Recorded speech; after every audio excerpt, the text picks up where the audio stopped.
Hey Heather, Hi, Min. How are you today? I'm really good. How are you?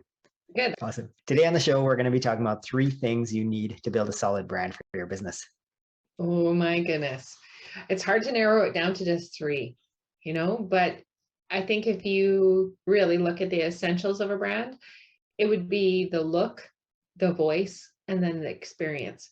So the look would be everything that people think of when they think of a brand, the logo, the colors, the type, all of those things. But a lot of people don't think about the brand voice. So the brand voice is the tone of voice people use, the way they speak, the words they use, the way you name your products. But there's also the brand experience, and that can even be right on your website. So, when a link breaks or when a shopping page doesn't have a smooth checkout, that impacts your brand experience. But I think today I'd like to focus on my favorite part, and that's the look. Nice. And I think that's what most people think about when it comes to a brand is the colors, the palettes. They don't really think about the voice and experience much. But go ahead. Let's hear what you have to say about the look. Well, I think that if we're going to be talking about how to build your brand, your brand look, is you want to start with making sure that you have a map. So we do this in a mood board. Some people get brand guidelines. You can put it all simply in one page that you can give to somebody so that they can articulate your brand, or you can put it in a complicated book if you have lots of time on your hands. But what you want to do is choose your colors. So you want to choose a color family that you like, and you can go to Adobe Color. You can pick a color palette that way, or one of my favorite things to do is to go to a paint store. So Mhm. whenever I'm building new brands, I always check out the colors that are trending for interior design because they're often trending in branding as well. So then you can get your colors directly from that. The second thing you want to do is choose some fonts. So this is one of the biggest mistakes that I see entrepreneurs doing is they use a bazillion fonts, or they don't even pay attention to what fonts they're doing. They just use whatever template pops up in Canva, and they don't even care what the typeface is that they're using. So I say, if you're not experienced in design, stick to two fonts. If you've got a lot of experience, you can maybe have three, but stick to two typefaces that you know really well because it will help people build recognition of your brand.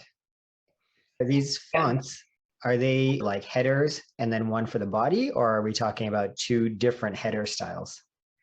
Well, you can have different header styles, but say, for example, if I'm using a font like Arial, we both know that's not my favorite, but say we're using Arial. Arial Bold would count as one, and Got it. Arial Light would count as one. So you could use Arial Light for your body type, and then Arial Bold for your headings. That counts as two. So if you're going to go with the rule of only two, you should be able to do most of your design with that.